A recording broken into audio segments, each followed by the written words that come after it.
Hello, it's Erica from Marisia Mag and it's still Science Week. This time we are going to be looking at this incredible kit from Ravensburger and it's called Science X, Fueling Future Cars, and it's all about the cars of the future, and there are 9 incredible things that you can do with this.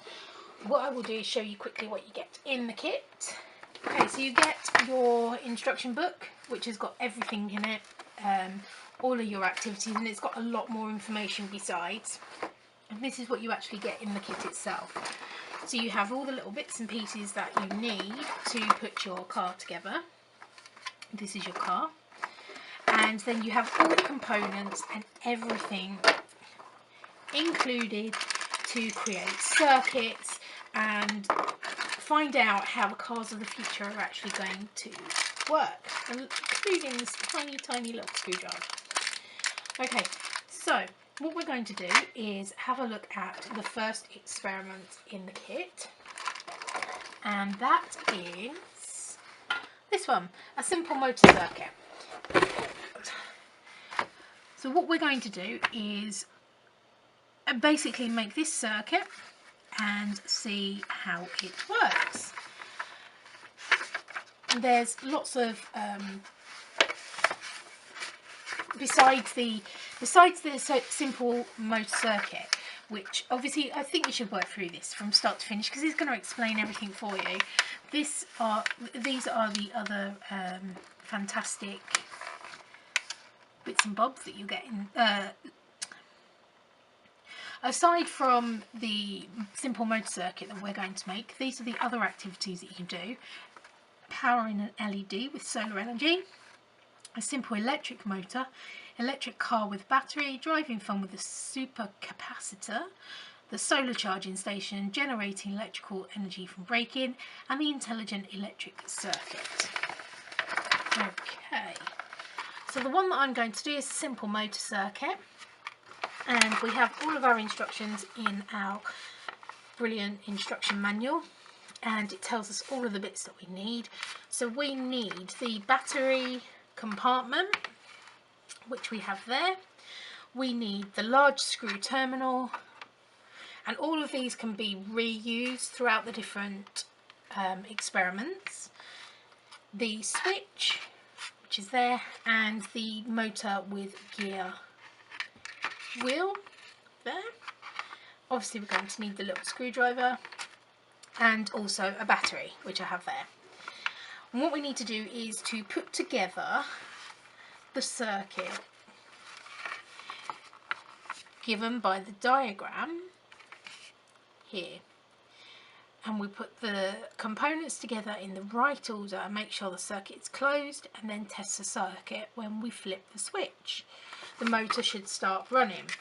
So it isn't just all about the motor, the activity. It actually explains a little bit behind it and the reason that it works, and it also asks questions. So what we need to do is to get the screw terminal. So if I show you the diagram as we're working, move those bits over here. So we want the screw terminal. Now in the front of the book there are lots and lots of helpful bits. So it tells you the different circuit abbreviations and symbols. So the one that we're going to be looking at there is the motor, which is here, and this is in the on and the off position with the poles. What we want is to make sure you have it in the right position, and then obviously we've got the other ones as well. We've got the screw terminal down here, and it tells you a little bit about each piece. So what we're going to do is to build the motor circuit. So the screw terminal is obviously the central piece, and if we just loosen these screws, so we're going to use the top one and the bottom one on this side. So we'll loosen this up a bit.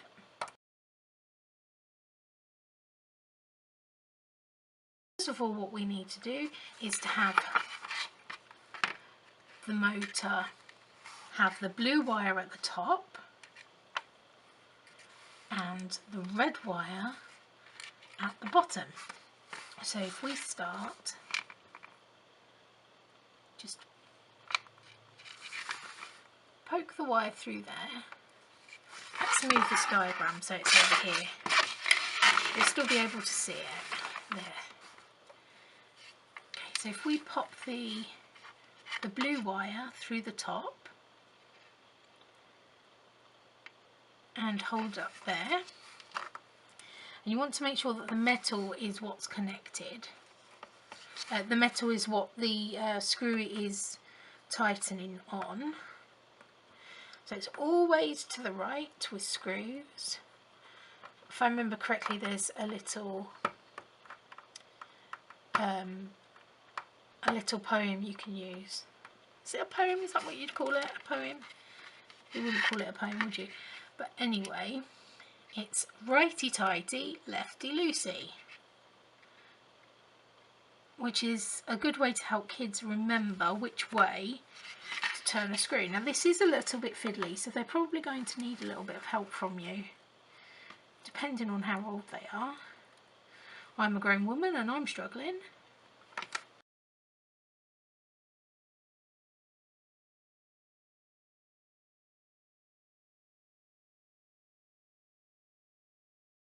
So that's the first part of the circuit connected. The next part we need to add is the switch. So the next part of the circuit, we have the switch, which has 3 wires, and we're going to be using 2 of them in the screw terminal, and that will be the 2 red ones, one in the top and one in the bottom. And then the battery compartment, which will be the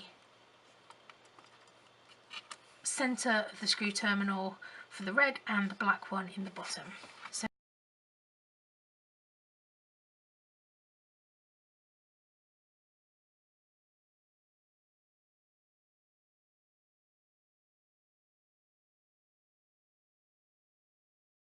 Yeah, there we go. So nice and simple and quick. Let's hope our battery's got enough juice in it. So we've got the minus and the plus. You can see there, plus at the top, minus at the bottom. Pop that in there. And bated breath. Oh no, we've done something wrong. Oh, no we haven't. It is actually working. Don't know if you can, let me change the, okay, let me turn that off. There we go. And it's just extremely quiet.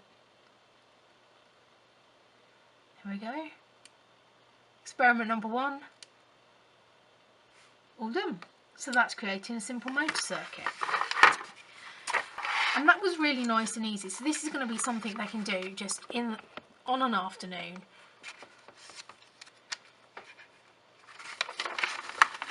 And then they can move on to solar energy and so on. Okay, so there are another 8 fantastic experiments that you can do, and it results in having your little plastic car, which comes in the kit, moving around and being solar powered and all sorts. So you get the car and then you get the stickers for the car, but you could also decorate it however you wanted. I'm going to get on with the rest of the experiments now, and I hope you enjoy the rest of Science Week. Thank you, bye bye.